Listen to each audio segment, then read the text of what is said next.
On this episode of Public Scrutiny, we'll be reviewing and commenting on BBC Question Time from Tunbridge Wells, which aired on the 5th of March 2020. If you enjoy the video, please give it a like and subscribe.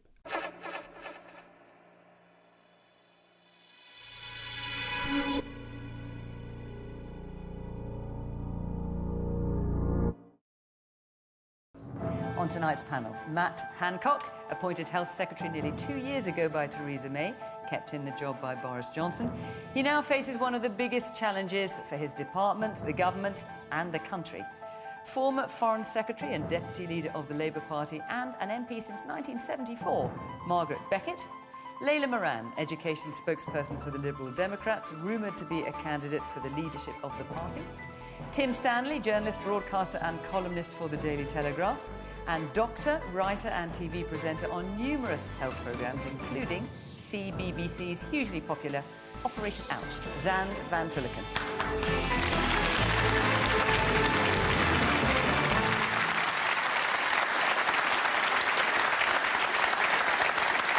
Welcome to our panel, to the audience here and, of course, to you at home. Remember, you can join in the usual fashion on social media at BBC Question Time.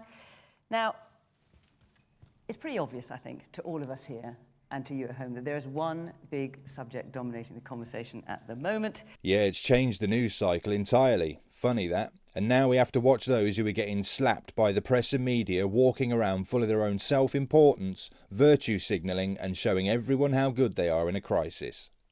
And having seen all the questions that you have submitted here, there's no doubt the coronavirus and its impact is what people here want to talk about. So we're going to do things just a little differently this evening. We have the Health Secretary with us. Matt, we're very pleased to have you here. So we're going to take a run of a quick fire, if you like, Q&A type questions so we can hear the practical concerns of some of you here, which will hopefully reflect those of people at home as well. We will, of course, do the politics and the challenges of the government. So, not going to get off quite that easy, Matt. But first of all, let's start with a more general question about coronavirus. From Jill Pullin. How afraid of coronavirus should we be? Matt. Well, clearly, coronavirus is a huge challenge to the country. And on behalf of everyone, I want to send our deepest condolences to the family and to the loved ones of the patient who died today with coronavirus. I wonder how many times you're going to hear that over the coming months. And I'm sure that that will be a worrying moment for lots of people, and understandably so.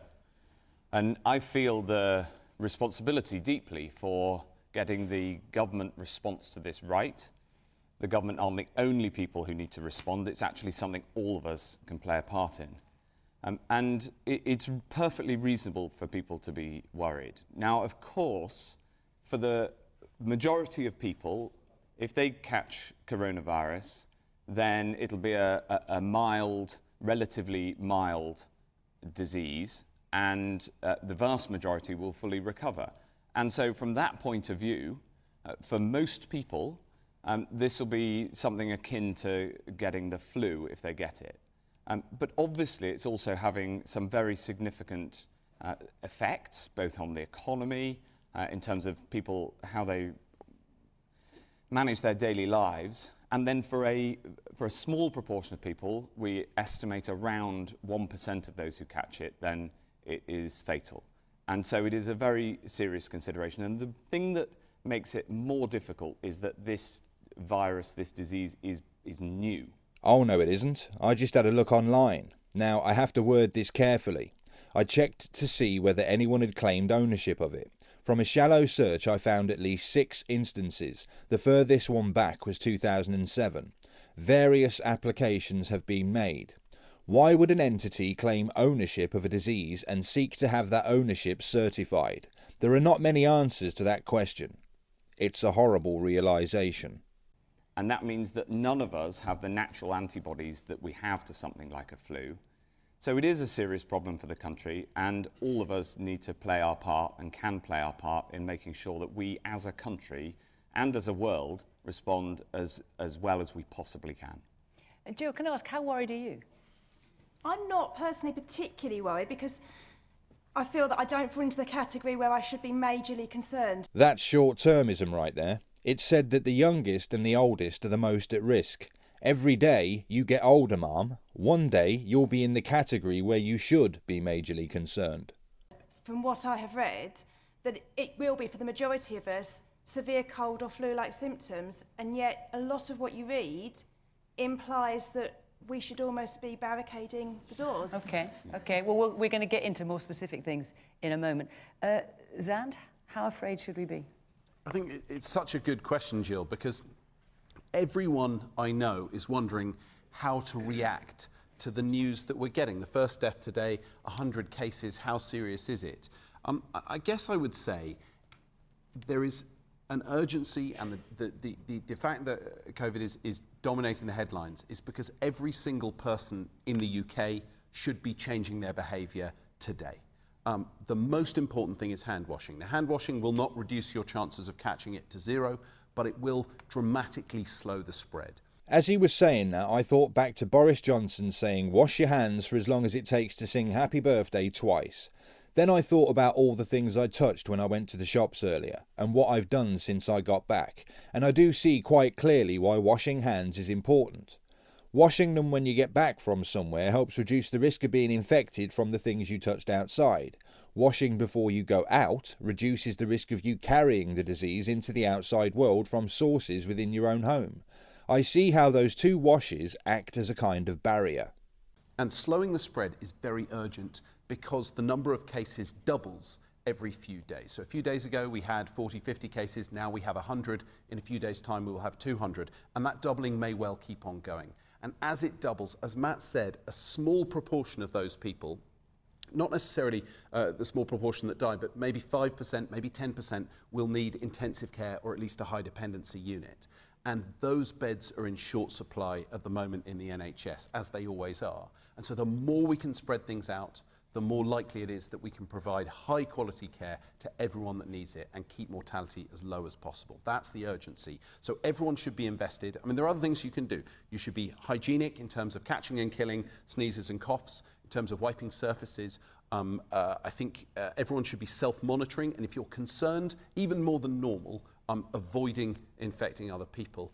And then I would say, I know Matt and I probably don't really disagree with this. I think the government has been very, very sensible at providing good quality evidence-based information. Personally, I like not handshaking, not because it may in itself stop the spread enormously, but because it makes you think. When you walk into a room, we all just met kind of backstage, and I wouldn't shake anyone's hand, and it made it intensely awkward, and everyone was suddenly talking about coronavirus, and I quite like that. Then you start to get out the alcohol gel and think about it. There's loads of other things you can do. You can do air kisses, you can do a little hug, you can do a bow, a wave, a foot tap, a knuckle bump, however you want to greet people, but all of it, I like an elbow bump, but all of that makes people conscious of hygiene. So yeah, everyone should be invested, no one should panic. And Zand will be demonstrating all those things before the end. Can't do them all at once. Margaret, Jill's asking how afraid should we be?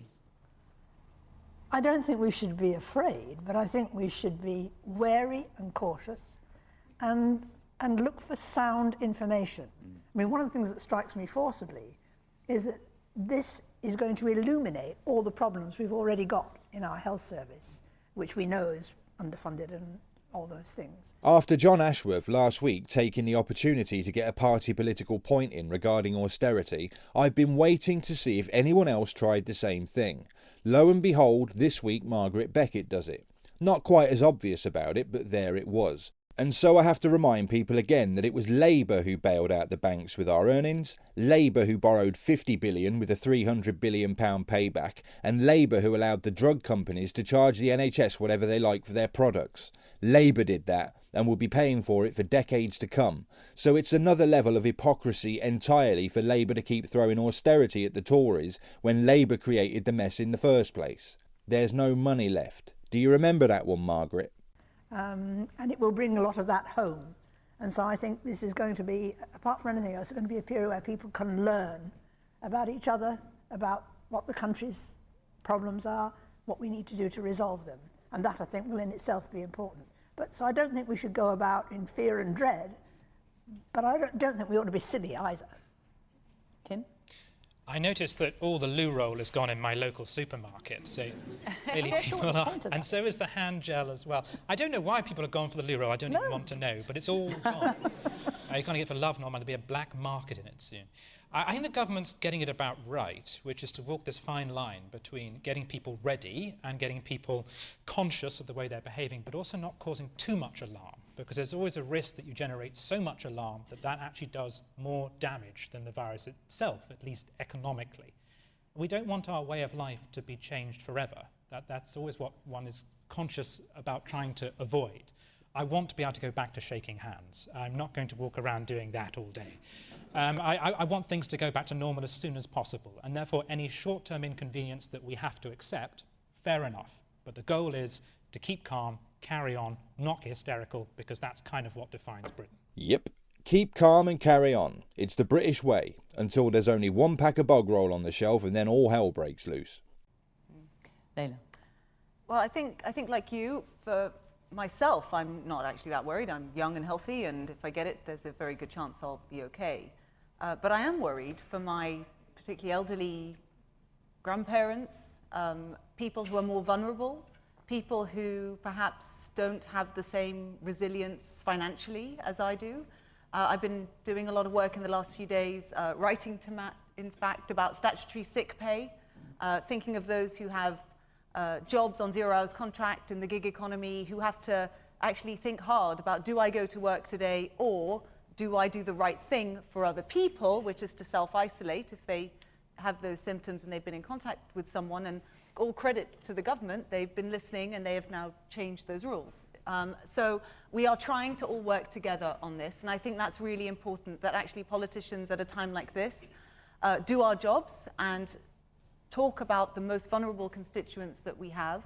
The other people I really do worry about are people like the homeless. And I was talking to people in the sector today who are concerned, and I say this talking to Matt, they haven't had guidance about what to do for people, particularly rough sleepers. And you have to think, if you don't have a home, how do you self-isolate? And I see he's writing that down, and I hope you're going to take that back, because actually at a time like this, we perform a really important job, which is to ask the right questions on behalf of the people that we serve. God, it makes me sick. The Lib Dems didn't care less about the people that they serve when it came to respecting the referendum and leaving the EU, but now look at her. An aspiring Lib Dem leader wants to show everyone how important they are and how at this point they're actually doing their job. It's an act. They're the same old Lib Dems clinging on to anything that isn't the massive betrayal that they were happy to commit. And the job of the government, I think, is to respond and listen. Okay, there's a lot of very practical questions that many of you have asked. So I'm going to do a kind of, for want of a better phrase, a kind of quick fire round to you, Matt, if I may. So a quick question and a reasonably brief answer. I want to get as many in as I can. Jim Doherty, do you want to kick us off? With the first death today, should we now be preventing large gatherings at sports events and theatres? Well, we're looking into the exact science of what the approach should be as the numbers grow. We're still in the phase where we're trying to contain this virus, but also, exactly as Zan said, delaying the onset has a big benefit in terms of the impact on the NHS. Actually, the more we look at the science of this particular virus, the more it is clear that the large-scale events are not necessarily as big spreaders as a lot of people think. And the reason for that is the way that this virus transmits is through, it's respiratory, so it's through close proximity. So if you're, say, outdoors, then, and you have the virus, then you would still only be affecting the people near to you. So the most important thing is to get the messages that people who have the virus and have the symptoms need to self-isolate. I'm not happy with that answer. The question was, should we not be preventing large gatherings at sports events and theatres? Hancock says that the more we look at it, large-scale events are not as big a spreader as people might think. Picture a crowd at a football stadium. Pretty much everyone is sat next to each other, in the same space, for 2 prolonged periods of time, breathing in and breathing out. Then when a goal is scored, the crowd roars, a massive expulsion of air. He says that the reason large-scale events are not big spreaders are because it's a respiratory disease transmitted when you're in close proximity to other people, like at a football match or a theatre, for example. So following the science is absolutely at the heart of the government's response. And if I just also respond to Layla's point, because she was complimentary about how the government is handling this, I would also say across party in Parliament, I've never seen Parliament respond to something like this, absolutely coming together to try to find the right scientific response to this crisis and try to bring the country together. Another question from Thomas Bates. How will the government support those who self-isolate due to coronavirus who aren't entitled to statutory sick pay, such as those on 0 hours contracts? I've never been a fan of 0 hours contracts. You have to be available for work, but they don't have to give you any hours. Contracts have to be mutually beneficial, and it's in situations like this that you find out how imbalanced those contracts really are. But then, you read it and you signed it. If they actually help you with this, you should consider yourself lucky and learn from the experience. Absolutely. Thomas, this is an incredibly important question, and we've said that people should not be penalised for doing the right thing. So we will change the rules on statutory sick pay, but we're also working on making sure that people who are, say, self-employed, or they're in an employment contract that doesn't allow them to get statutory sick pay because they don't earn the minimum amount, maybe because they don't work full time, to make sure that they get the support they need as well. Because if we financial support from the government. Yes, because if we as government are asking people to self-isolate, then they shouldn't be penalised for doing the right thing, which is good for them, but good for the whole community. And when can we expect an announcement on that? Well, the Prime Minister made the announcement yesterday in broad terms, and I'm working with the DWP Secretary and the Business Secretary to get the exact rules of that right, and then they'll go through Parliament. Okay, Andrew Fenton. Yeah. If I get coronavirus, how should I self-isolate from my family? Well, this is another incredibly important question. People should try to self-isolate from their families. So not only go home, try not to go out, for instance, shopping, definitely don't use public transport, but within your home, you should also try to isolate. Now, look, I'm the father of 3 children. I understand that that can be difficult, and some people have caring responsibilities, but as much as possible, stay on your own, even within your own home. Yeah, we only really needed that last sentence. So practically things like sharing a bathroom, a kitchen. Well, so long as you wash your hands and wipe down surfaces that you use, you can take these precautions, and obviously, there are practicalities, but the strong advice is to, as much as you possibly can, even within your own home, if you're self-isolating, keep yourself to yourself. Okay. Nicola Pyle. The media seem to help create panic buying. How do we stop causing shortages caused by this? Yes, we've already heard about the loo roll, haven't we? Well, there's absolutely no need for individuals to go around buying more than they need. What if you decided that the supermarket was a super transmitter, people touching everything, breathing everywhere, and you wanted to avoid the shops until this thing slows down? How much would you need then? And in fact, look, part of the response to this has to be us coming together. We are, after all, a herd. It's the biology that is causing the problem. And so, obviously, the very, very strong advice from the scientists, from the medics, is that people should not go about buying more than they need. I went to the supermarket today. No dry pasta at all, no toilet rolls, as you said earlier, Tim. People are panic buying. I mean, there's no paracetamol, anything like that you can get in the supermarkets. Well, I understand that, but what I'd say is that the government has supplies of the key things that are needed, and within the food supply, we are absolutely confident that people will, that there won't be a problem there, and crucially, we're working with the supermarkets to make sure that if people are self-isolating, then we'll be able to get the food and supplies that they need. Louis Mays, where? Yes. As a student about to sit A-levels for a place at university, what will happen if our exams are cut short by the coronavirus? Well, this is another important one. We're doing everything we can to prevent that happening, subject to keeping people safe. So the overall principle is that we we've got to, first priority absolutely is to keep people safe, and I feel that very keenly.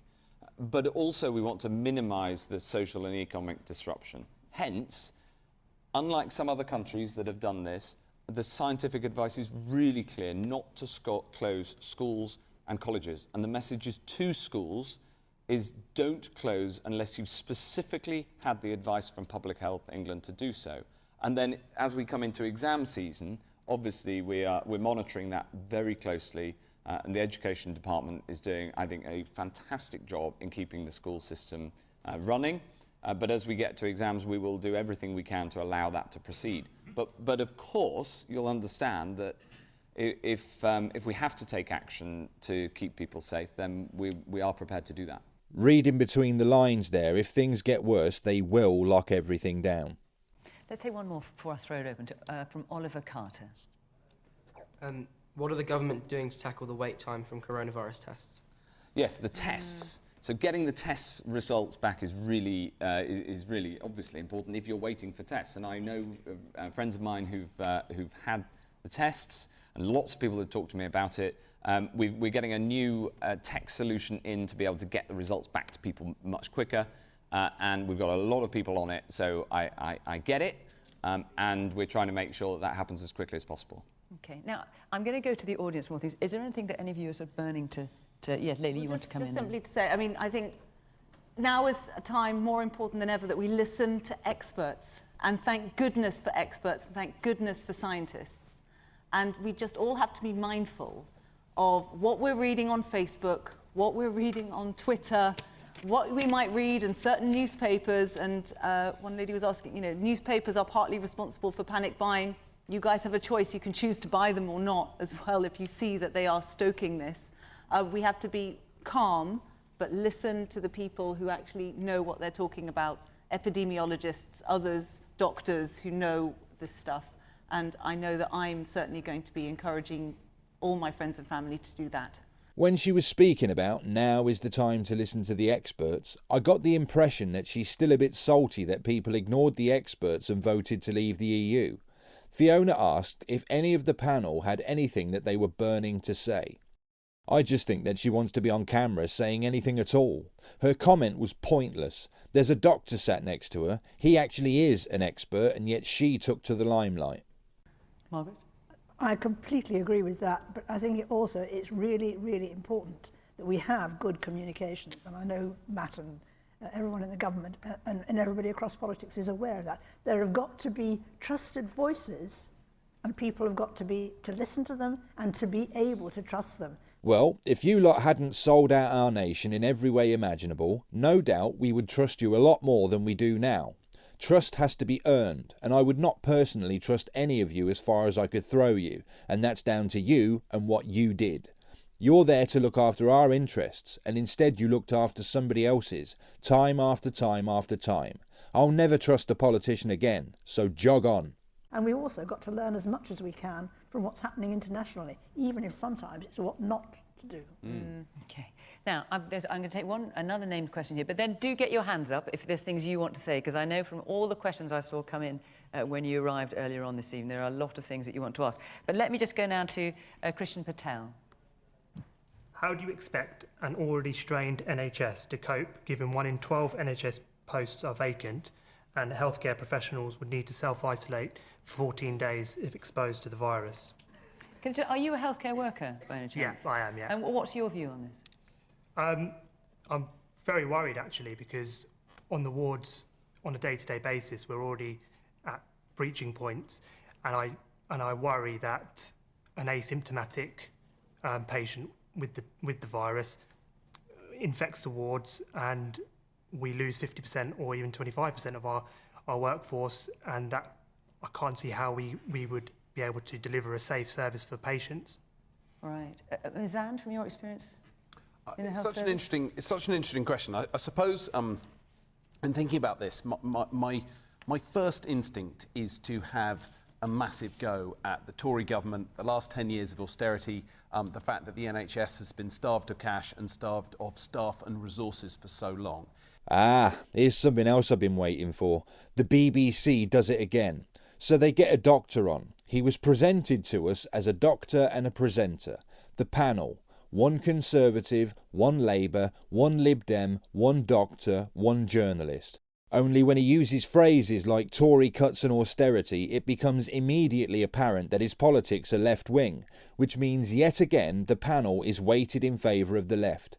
3 weeks in a row now, but you see how they do it. Question Time states that a panel has to be politically balanced, one from each party, but the non-political guests are blatantly political. This, BBC, is one of the many reasons why people stopped paying the licence fee, and yet you still carry on even when you see your own colleagues being sacked. In fact, I think this represents such a significant burden that no matter what health service a country built, the threat of pandemic disease will always produce diseases that will overwhelm a normally functioning health service. And so although I share all your concerns about the NHS and the state of it at the moment, our ability to provide the level of intensive care beds, which is the main issue, because we don't have a cure for coronavirus. So if you come into hospital and you're just poorly, you're not going to be achieving anything more than you could at home. So the vast majority of people stay at home, get a box set, have some lemon and honey, and convalesce. If you're deteriorating and you go into hospital, the decision is whether or not you need intensive care, things like ventilation, and that is where, in that sort of 5% who need that urgent care, that very extreme care, that is where the lives are saved.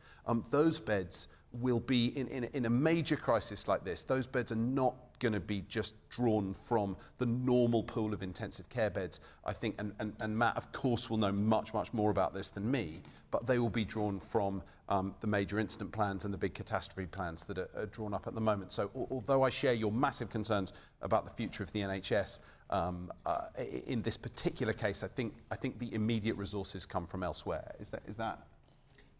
Yeah, I think that's absolutely reasonable. Look, I once had to answer a question. It was, you are the leader of a nation, but the electorate have become restless under your leadership. You know of an impending attack on your nation. Do you A, launch a preemptive strike on the enemy, B, try to defend against the attack, or C, do nothing? I got it wrong twice. The answer was C, you do nothing. You allow the attack to happen. That way, the electorate will unite under your leadership and back you to do whatever you want. I learned a lot about politics that day.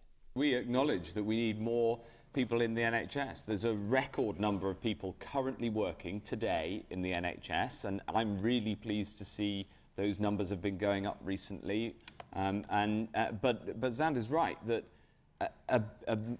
the challenge in the NHS at the moment is that demand has been going up. And something like this will add to that.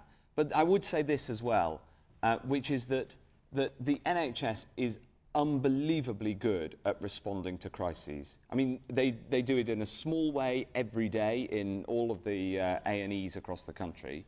And it may have to reconfigure in some ways if this does become a pandemic. That has to be clinically led so that the doctors can decide what is the best way to save lives, and I will give them the absolute the freedom to make the right decisions, and we're also making more money available if they need it. But it is less about the money, it's more about how do you use the resources of the nation best to support people to get through what will be a very challenging period. Okay, lots of hands up. Let me come to some. Yes, the woman there in the blue top. I don't think there's enough being done to prevent the disease coming into the country. When you travel to Asia or to the Middle East at the moment, you're met at airports with your temperature's taken and your symptoms are monitored. And then if you've got symptoms, I don't know exactly what happens, but you've certainly been recorded, or the case would have been recorded. In this country, you arrive at Heathrow, you arrive at Gatwick, nothing is done. You might be given a piece of paper saying, call 111. You get in a taxi, you go to a hotel. There's no hand sanitizer anywhere. In Asia and other parts of the world, they're all over the place.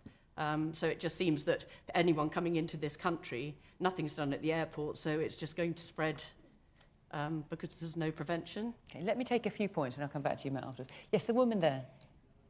Yes. This presumably could be our new normal with climate change. Oh, good Lord, you're blaming a virus that was made in a lab on manipulated weather systems. And just so you know, you can put your arm down when you're talking.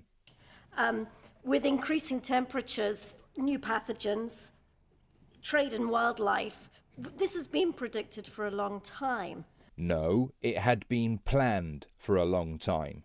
The reason they could make these predictions is because they knew in advance what they intended to do. And you'd know that for yourself if you actually looked, instead of being spoon-fed the narrative that you're now repeating with confident authority. Bah! And at the same time, we're saying that we're all mobilising, and actually there's a lot of cross-party proactive action. What can we learn from this that we could apply to the larger existential problem that is climate change? Okay. The man there in the dark blue shirt. Yes, you.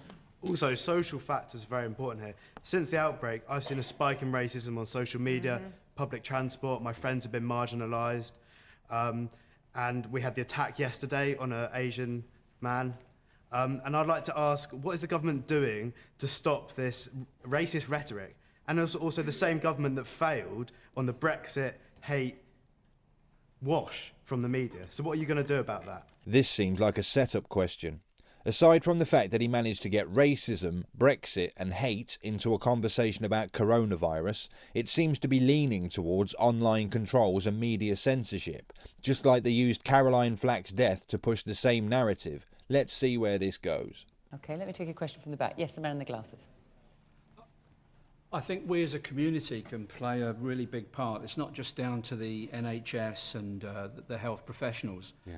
We should be looking out for our neighbours, elderly, vulnerable people that we know. We should step up and help them out as best we can. I think that's really important. Okay, I'm going to come back to you about Summers, but let me just get around the rest of the panel. Tim. On the point about the NHS, I agree with all the points that are being made, but I also want to pick on what Margaret said about how this crisis is probably going to expose weaknesses that already exist. And in the case of the NHS, for instance, readers to my newspaper, The Telegraph, report difficulties getting through on the 111 number, difficulties getting a call back. There's the question of will GPs be doing visits, because GPs have stopped in many parts of the country doing home visits for a very long time. A&E is already overcrowded. And then you have the problem of people being in hospitals at the moment who should not be in hospitals. They should be in social care. It's not just an NHS problem, it's also a social care problem. And listening to all the agreement on the panel, it's fantastic. But as a lady in the audience suggested, I'm rather intrigued as to why we don't see more of this. Surely there are some problems in our society which are indeed non-partisan, and it would be nice to hear this kind of tone and this kind of working together. If only we could have this blitz spirit when it came to the environment or our schools or our hospitals. Well, it'd be nice, Tim. Problem is, this nation and its political balance has been destroyed by a left-wing takeover, the EU for a kick-off. That's why we get progressive left-wing policy even when the Tories are in power. The left wanted to take it all. You or I might appreciate a balance even with regards to views that we may disagree with, but the left don't want anything other than their own view. They didn't just want to beat the right, they wanted to destroy it, leaving only themselves. That's why we don't see cross-party accord very often. The reason we see it now is because the left was recently devastated. The right has power for now. The only way the left can get back into the game is by appearing to work with the current power, and yet they still manage to signal how virtuous they are. Margaret, let me take you back to the original question. How do you expect an already strained NHS to cope, given 1 in 12 NHS posts are vacant and healthcare professionals would need to self-isolate for a fortnight if exposed? That's the original question. Well, I think one of the other things that all of this is going to do, first of all, is going to make us look at other things, not just the health service, which most of us tend to think of as hospitals and GPs. But it was raised in the House yesterday in the same constructive tone. But we don't yet know what the public health budget is, or if there's going to be much of a change, much of an improvement in the public health budget. Local authorities, particularly if this gets worse, local authorities are going to be asked to play a heroic role. They already have great responsibilities for social care, which they are struggling to fulfil. So to me, one of the things that ought to come out of all of this is for us to recognise afresh the need for long-term sustained investment, and that goes directly back to the point the lady raised about climate change. The answer to all of this is to have proper long-term planning, whether it's for floods or for fevers. We've got to recognise the challenges of our society and our world and plan and prepare for them on a consistent and thorough basis, taking all the scientific advice along the way. Don't tell me. The Green New Deal. Lynn.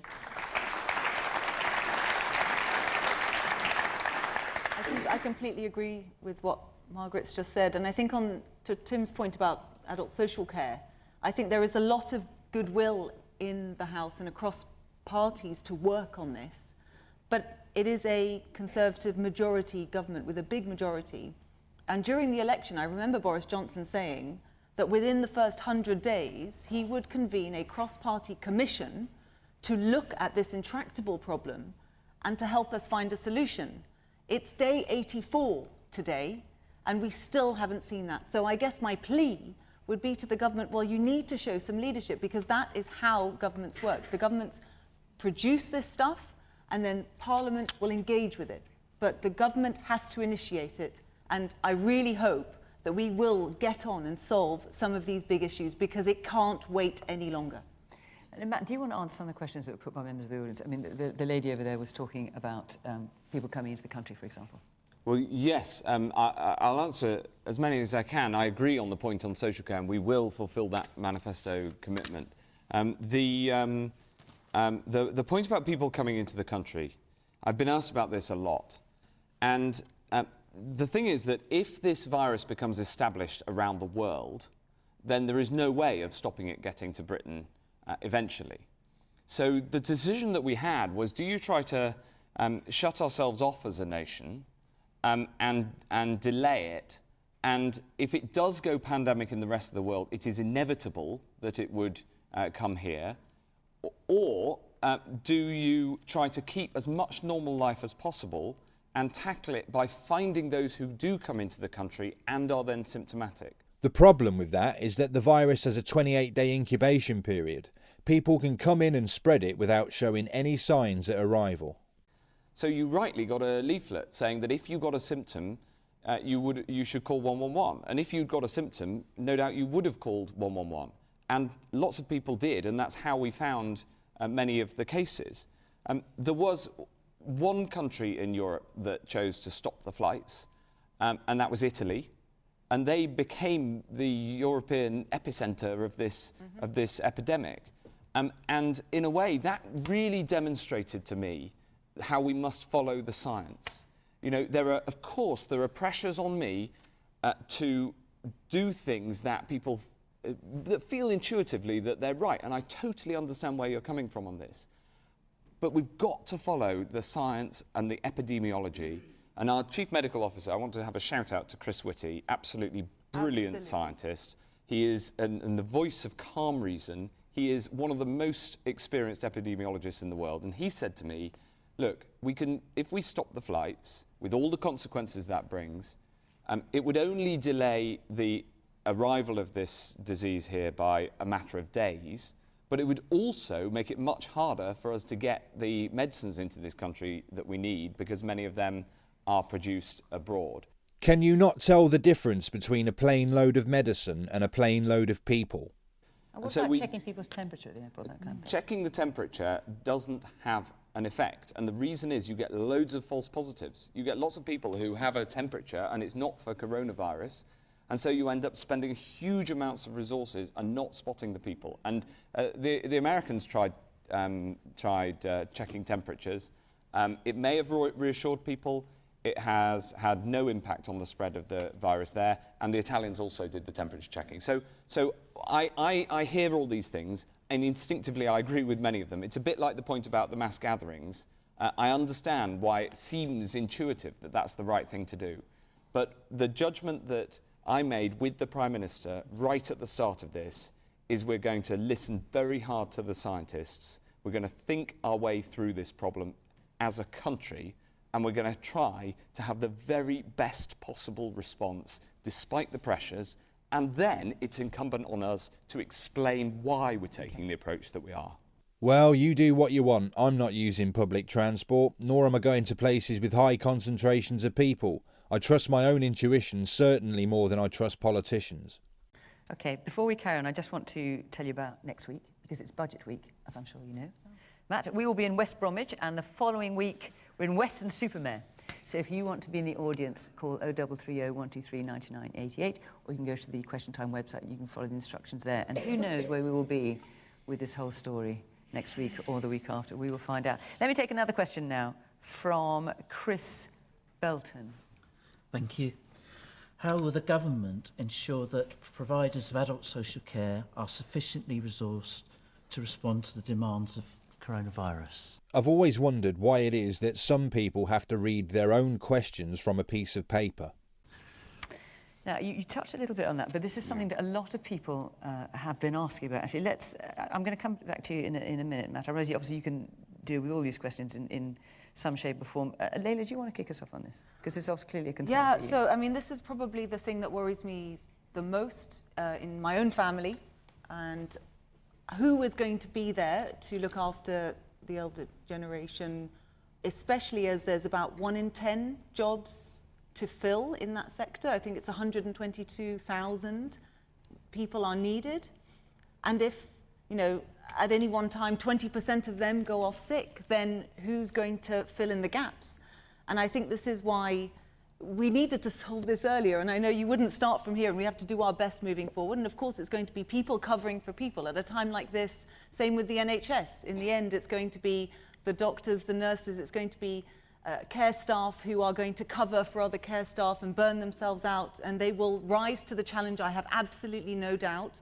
And I thank them from the bottom of my heart, and I'm sure others would too, for what they are going to do.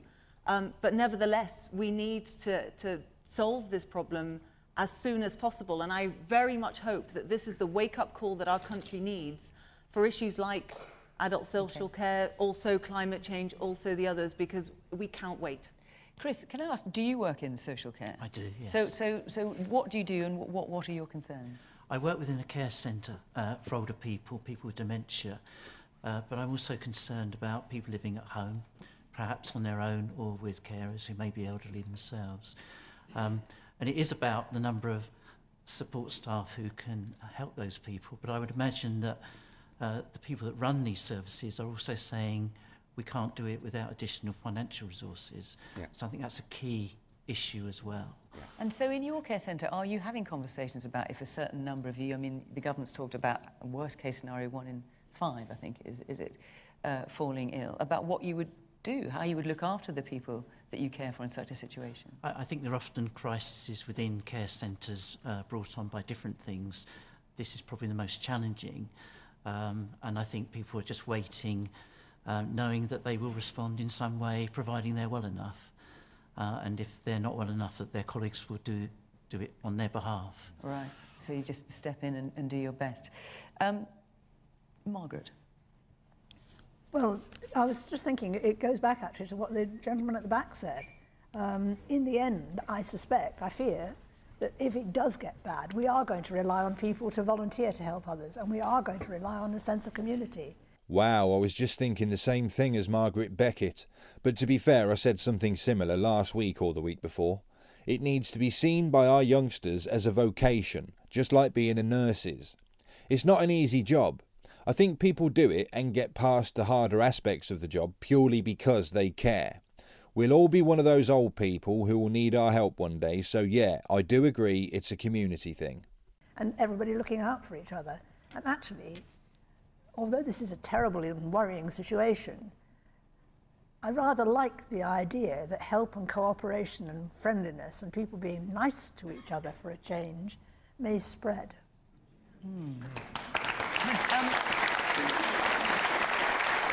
Talking of cooperation, because one of the suggestions that's come from the government is for doctors, nurses who have retired to come back in to help. Is there anyone here in that situation who might consider... Yes, you in the front here. Hang on, we'll just get a microphone to you. Just wait 1 second. Yeah, so you're an ex-nurse, ex-doctor? I'm a retired staff nurse. I retired 15 years ago. And I just feel that I wouldn't feel very comfortable after being away for so long, working back in the workplace. And then there's also a question of registration. I've given up my registration, so that would need to be taken care of as well. And you'd have to train for that? Well, there is a back to nursing course. Yes, you would have to do a back to nursing course. So is it something that appeals to you, or does it just seem impractical? Not at my age, no. No, okay. Well, Zand, I mean, you haven't been a practicing doctor for a while. So I haven't. I spent 10 years working in the NHS, but I've not practiced for 10 years, and no one has contacted me yet to demand my services. A tap on the Suppose shoulder. I could always swap in as my identical twin brother, who is frontline NHS staff, and he might be grateful for that. But I think I totally echo what you're saying. It is enormously. You don't have to have been out of practice very long to be quite de-skilled.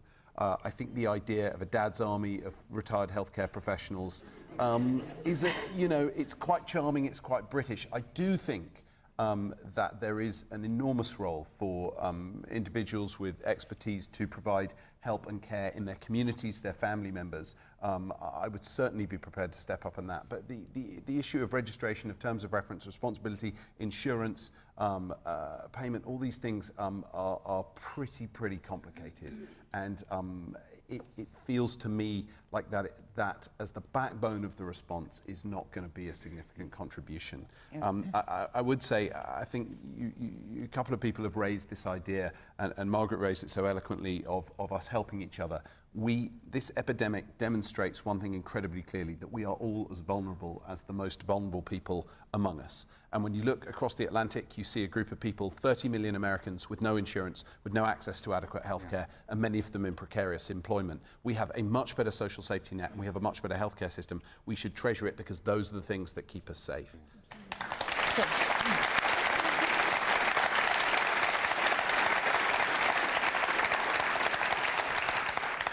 On the point about social care funding, I don't want to break up this kumbaya moment, but it should be remembered Kumbaya moment? Is that what you're calling it? All three parties have been in power, and they have all failed to tackle the basic issue of the funding formula for social care, which is why it's in the position it is. And that includes the Lib Dems, who were once in a coalition government. So they take responsibility for that as well. And one reason why they have failed to do that is because budget cuts, by the way, austerity, which was passed on to local government, which is where so many sacrifices were made. Also, local governments couldn't raise taxes unless they had a referendum, so many of them chose not to do it, so again, didn't have the funds to do it. But also, politicians are reluctant to ask us to sell our property or in some way after we've passed on to use that property to finance our own care. So the reason why the money isn't there is because this issue has been dodged. On the point about voluntarism and stepping up, people, of course, do that all the time already. And people do that by caring for their relatives as it is. I've been thinking about this crisis from a Christian perspective. And it strikes me that back in the dim, distant past, in sort of the medieval era, whenever something awful like this happened, people always assumed that it was a punishment from God. Western society has changed, and increasingly the way we theologically think about disasters like this is it's a test of us. When one asks, where is God in this scenario, it's in whether or not we step up and do our duty. So this is awful, people are worried, and we'll get through it, I'm sure, but look upon it also as a test of us as individuals. And I think right now it feels as though we're passing that test. What do you think, ladies and gents? Are we? Personally, I don't associate myself with them. There is us and them. There is no we. Are they passing the test? I don't think so. The truth is, there are some truly awful people currently in control of our world, and they've done some truly awful things. And they know that all of us are on the verge of finding out what they've been doing, and so they've taken steps. The people on that panel are more associated with the awful people than they are us. As I said, there is no we, just us and them. So, Matt, just picking up on two of the things that have been said here. The concerns about who is going to look after those who can't look after themselves in a social care setting, for example. And then this idea of getting back, I mean, Dan calls it a dad's army, very uncharitably, I'm sure, of doctors and nurses. So on that point, what do you mean are slightly? but on that point, first of all, are you considering changing registration or relaxing the rules so that doctors and nurses can come back in more easily? Yes. So we do want people who are qualified, but also especially those who have very recent experience to be able to come back in. So we're going to change the rules around registration that were raised and make that easier, and also make it easier to volunteer, because volunteers, to the point about the community having a role to play, people volunteering to help, for instance in social care, is incredibly important. But you've got to make sure that you get the skill set right, so that treatment is safe and people are looked after. So voluntarism, people making a voluntary effort, is really, really important and will be one part of the response, but it can by no means be the whole part. I'm also the Secretary of State for social care, and getting the response right in social care is absolutely vital to this, not least because one of the facets of this virus is that it is the impact on you is highly correlated with age. One of the saving graces is that children appear not to have any symptoms except in a rare number of cases, but it does have a particularly bad impact on people either with pre-existing health conditions or who are older. So now, what are you going to do when the carers So we are putting more money in, and there's an increase in local authority budgets that's coming at the end of this month, so they can plan for that now, and making sure that resource is there, that's important, but so too the staff, I'm sure, exactly as you said. It's particularly important in social care, of course, and in a residential setting where many of the residents themselves will be frail and older. So this is a particular concern. We've got more guidance for you, sir, coming out next week. It's something we're working incredibly hard on. And on the longer term point... Yeah. Yes, because Boris Johnson said he had a plan ready to go on the steps of Downing Street. It is best done on a cross-party basis. I think actually the spirit of this panel is a good one in which to take forward changes to social care. My view is that the reason it hasn't been cracked under governments of all colours over the last 20 years has been that it's been a failure of political economy rather than a failure of policy making. But I'll also point out, like, we had choices. And in elections, Liberal Democrats put forward things like a penny on the pound on income tax to go directly into the NHS and adult social care. So I reject that it's a case that we haven't been brave enough to ask. It sounds to me like she's criticising everyone for not voting Lib Dem last December. Well, you were also brave enough to say that you were going to overturn the referendum result. That's why we rejected you and your party. Actually, that's not the first time recently that I've perceived that we were being blamed by activists or politicians for the consequences of not voting for them.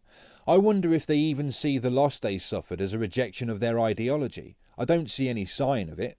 But I really hope that this cross-party commission is going to come up with how do we sustainably longer-term fund this issue? Because unless we do this cross-party, it's going to be a 10, 20-year endeavour. And I'm deeply concerned that it's going to get dodged again and it's going to get kicked into the long grass. Well, I will. Let's meet up.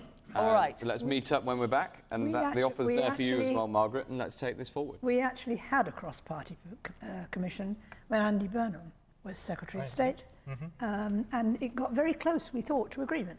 Yes. And then David Cameron pulled the plug, and we haven't had a successful one since. Right. Now, I can see quite a few of you have got your hands up. I'm going to move on.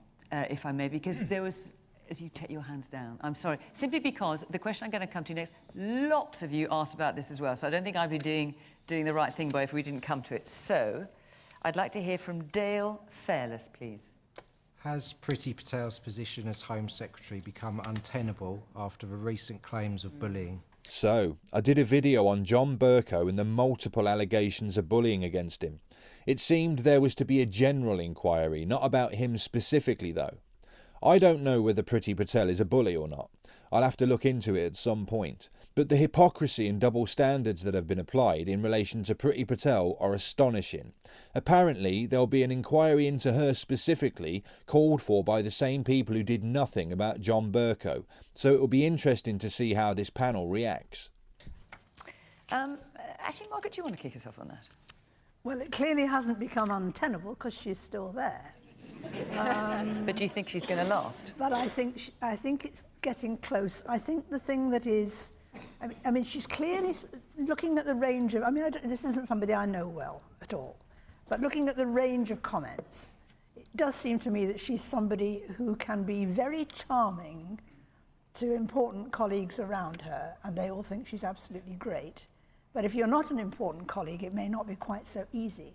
And I think the thing that is difficult for her is that there is a pattern and there's a whole set of different departments. If it was one department, you might think that was it. It's in 3 of the 4 government departments she's worked in. One thing I do think is really important to say, because it gets very misleading. In my experience, which is reasonably substantial, there's nothing civil servants like more than a minister who knows what they want. What if the minister wants something done, but the civil service officials don't want to do it? It's fairly widely known that many in the top jobs within the civil service are or were pro-EU. The civil service, in my opinion, is like a swamp where they don't need to worry about being elected. They are selected by those who want to ensure that things carry on after they leave.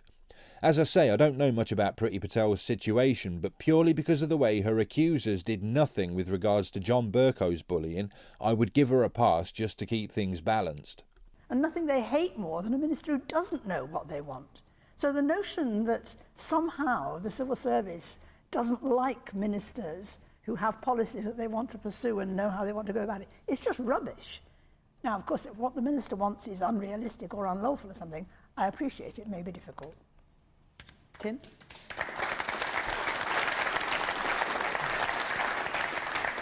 This is more like it. We can go back to tearing lumps out of each other. Less kumbaya. Exactly. 2 things I think are really going on here. One is it feels like there is a partisan political briefing operation against Priti Patel taking place. The second thing is that there is a broad context, which is that the government has got an awful lot it wants to do in the next year, and probably the Home Office has got more than any other department's got to do, including things like tackling knife crime and introducing an entirely new immigration system in time for the proper Brexit when it finally comes. And so the Home Secretary is probably sort of cracking the whip and trying to get civil servants to do things which in some cases they possibly don't feel they have the resources to do, the time to do.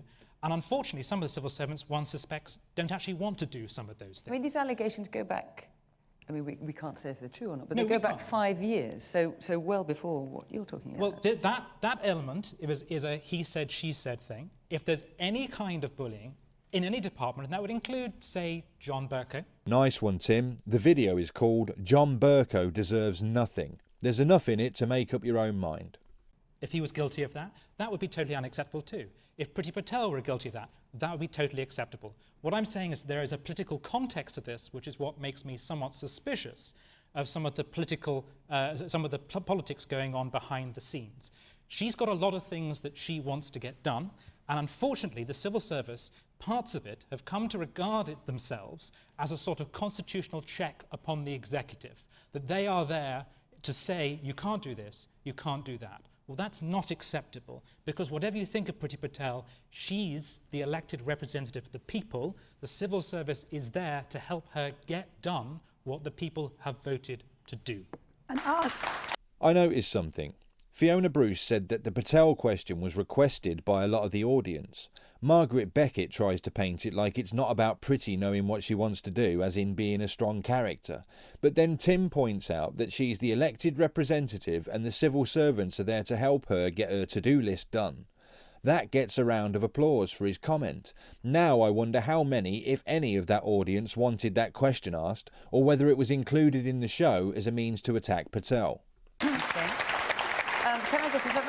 And our civil service are better and more professional at doing that than almost any other civil service in the world, and respected across the world for that profession. But under New Labour, at least one Home Secretary described the Home Office as not fit for purpose. This almost always happens. Whenever you have This a is not radical just the Home reforming, Office. whenever you have a It's not radical just the Home reforming government, you always get civil servants saying they don't know what they're doing and we've got to try and stop. Let's hear from the audience. Lots of hands up. Yes, the woman here in the front.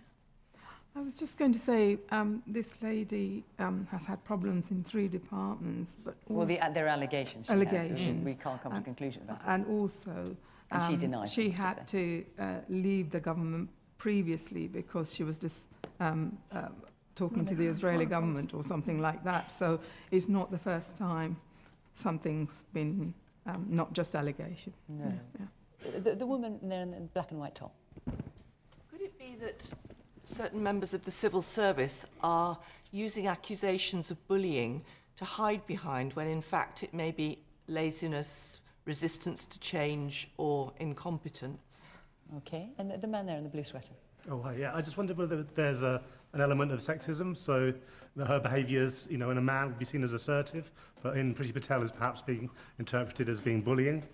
What do the panel think about that? See? From the audience's questions, I'm not picking up that much from them to suggest that they think Patel's position is untenable. Leila?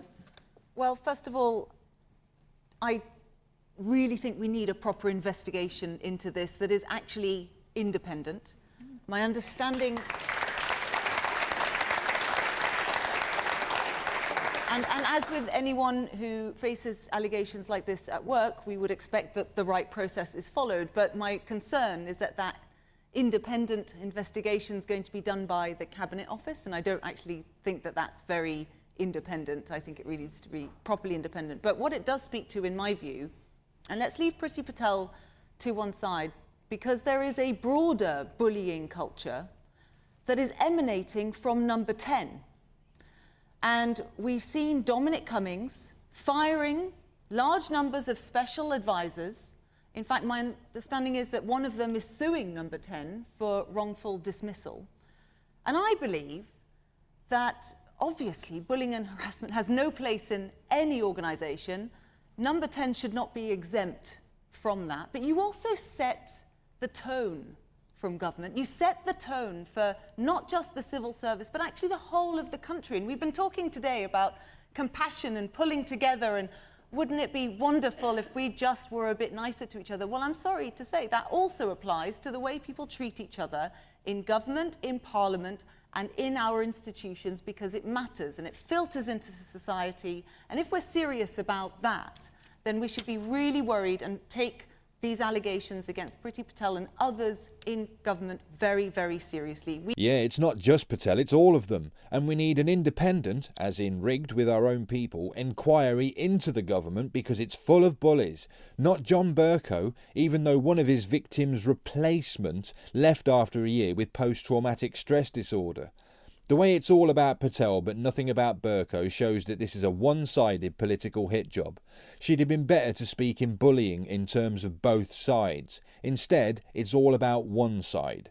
Zero credibility. So it's going to be austerity and bullying that are the narratives that will be used to attack their political opposition. We deserve better than them.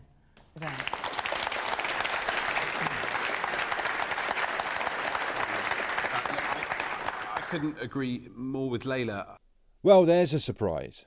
This programme abuses its position as a public service broadcaster by stacking its panel deceptively each week with political activists dressed up as neutrals. I have to say, one of the things, you raised the issue of sexism, one of the things that does concern me in the conversation about Priti Patel, she is, at least to many people on the left, one of the least likeable members of the Cabinet. Remember those words. She is, at least to many on the left, one of the least likeable members of the Cabinet. Her support for the death penalty, her wavering support for the death penalty, the overall agenda at the Home Office seems particularly vicious and unpleasant. And so there is a tone around the conversation around her dismissal which is equally unpleasant.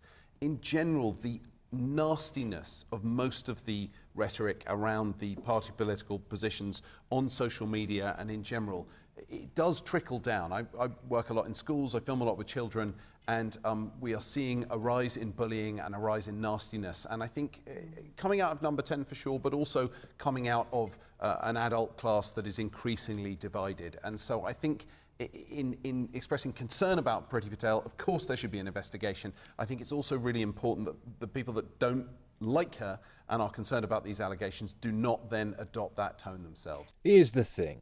It's only the left that has a problem with her. She enjoys the support of those who voted for her, but you lot don't like her. And here you are on a panel show doing a hit piece on her. The nastiness is on your side of the argument, and you end by saying that those who don't like her should not adopt that tone themselves, even though that's exactly what you've just done, and nothing from you about John Bercow either. Being introduced as a doctor gave you instant credibility and respect. You've shot that to pieces on this show. GG. The question is, has her position become untenable? No, until there's an investigation, I mean, I'm not in the Home Office, so until there's an investigation, I think it's impossible to say, but it is concerning.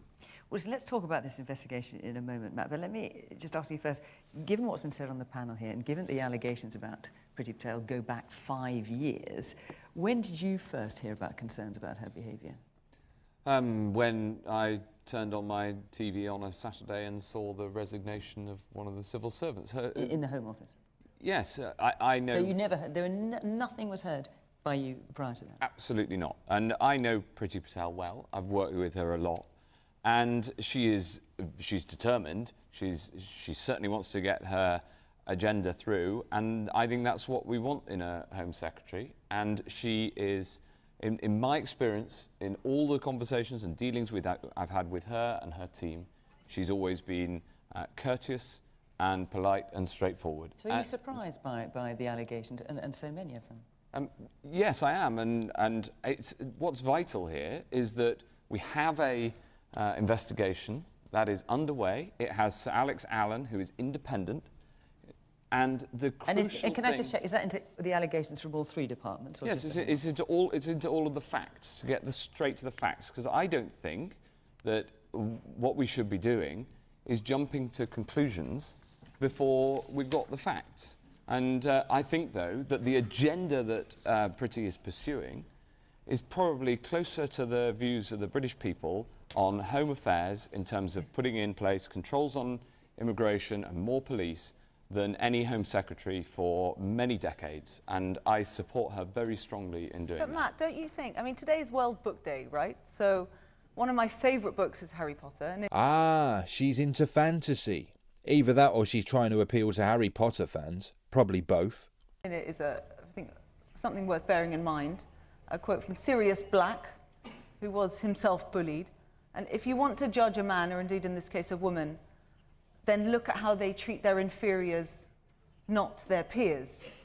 And in this case, I do think if I were Priti Patel and I was hearing these allegations, and you are hearing these as well, are you really so comfortable backing her to the hilt in the way that you are? There are other people who could drive through your mandate that you want to get through, and I completely disagree with a lot of it. The Home Office, by the way, in my constituency surgery, is that hostile environment still exists. Windrush, we've got EU citizens now. Is she comparing EU citizens with the Windrush scandal? As far as I know, all EU citizens have been given indefinite leave to remain in this country. Their positions were never under any threat whatsoever. That they may have been was a lie put out by your party in order to gain their support. I hope they elect you as leader. Actually, this is a department that desperately does need leadership, but needs a lot of compassion and needs a lot of change, but not in this direction. Are you really that comfortable backing her in the way that you are? Well, I would certainly be uncomfortable with taking the position, as you seem to have done, of presuming her guilty before you've seen the facts.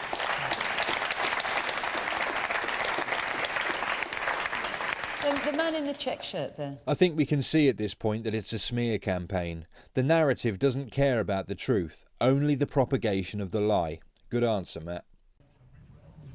Yes, thank you. Do we really need a long, expensive, drawn-out independent investigation for claims that she allegedly may have shouted at someone 3-4 years ago?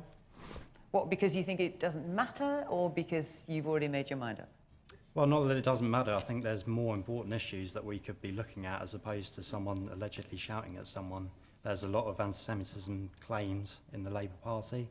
that deserves an independent investigation. It is. Well, it is. It's being investigated by the Equality and Human Rights Commission. It exactly is, but is that the same as shouting at someone a few years ago? I'm not sure it is. This is the man here in the glasses. Yeah, can I just check what the consequence would be if she's found guilty of the allegations? Would she be expected to resign, or would she retain her position? Well, that's a matter for the Prime Minister, but we haven't reached that because what's important is to get to the bottom of allegations. It's perfectly reasonable to investigate allegations. What is unreasonable is people who disagree with her policies saying that she should be got rid of before that has even happened. It's highly ironic that the Home Secretary is not getting due justice. That doesn't seem quite fair. I don't think anyone's saying that. No one's saying that. I think Layla very clearly said that she wanted an independent investigation. There is a presumption of guilt in this conversation. I don't think there is at all. I didn't say that, and Layla didn't say that either. No, We both said, I said, I don't know what's happening in the Foreign Office, but I do think it's very important to investigate. And I also said it's really important that we do not create a culture of bullying against Priti Patel, no matter what we think of some of her odious policies. His demeanour has completely changed since the start of the programme. He was laid back and cool at the start. Now look at him waving his arms about. He's made it obvious that he doesn't like her. I was very, very clear about that. Let me just hear a little bit more from the audience. Yes, the man in the front here. So given a number of senior ministers have already shown their support for Priti Patel, and sort of, is a ministerial investigation then truly independent? Exactly. Well, so it's not a by the Cabinet Office. It isn't a ministerial investigation. It's an investigation by the Cabinet Office with the independent advisor to the Cabinet Office, Alex Allen. So that is independent of ministers. And let that investigation go ahead. Imagine an alternative scenario, which is simply that allegations were made and immediately the Prime Minister dropped her. That would set a dreadful precedent at the very, very beginning of this government. The message it would send to the civil service is, if you don't like the policies of your minister, make a complaint and get rid of them. That's not the right precedent. But hold on. You're saying that these civil servants don't like the policies. How do you know that? You can't know that. Well, hold on. So this is actually why an investigation is so important. The question I was asking is, why is Boris Johnson and you so comfortable backing her to the hilt in the way that you are?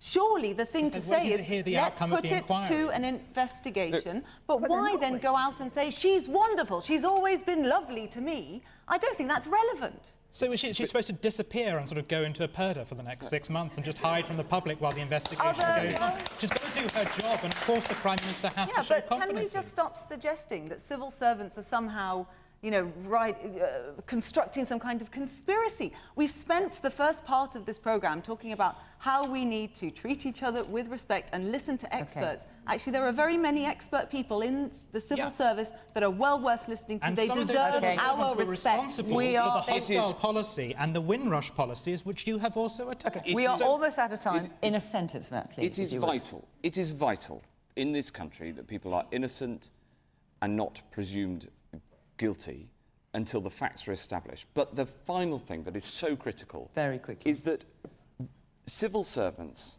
medics, the NHS, ministers work together incredibly closely on this great crisis of coronavirus that we were talking about for most of the programme. And it shows that this is a completely separate question. And the way that ministers and civil servants can and do work together right across government has just been shown in an exemplary fashion on the coronavirus issue and is continuing 24/7 to keep people safe. OK, our time is up, I'm afraid. The agreement lasted for quite a lot of the programme and it's just sort of vanished, but we enjoyed it while it was there. OK, our hour is up. Next week we are in West Bromwich, as I said earlier, and the following week we are in Weston-super-Mare. So call 0330 123 9988 if you'd like to be in the audience, or go to the Question Time website and you can follow the instructions there. And if you want to have your say on tonight's topics, you want to carry on this conversation, you can join Adrian, Charles and guests on Question Time Extra Time, which as always is on 5 Live right now. But for now, thank you very much to the panel. Thank you very much to all of you for your points and your questions. And of course to you at home for watching and for listening from Tunbridge Wells. Bye-bye. So, another episode scrutinised. It's going to be fun picking the thumbnail this week. The star of the show is the Lib Dem, for all the wrong reasons, bless her. If you're still watching at this point, nice one. But do me a favour, subscribe to the channel, give the video a like. The couple of clicks from you is a huge thing for the channel. You've no idea how happy I get when I see that someone subscribed or took the time to write a comment. That's what makes it all worthwhile. And thanks for watching. See you later.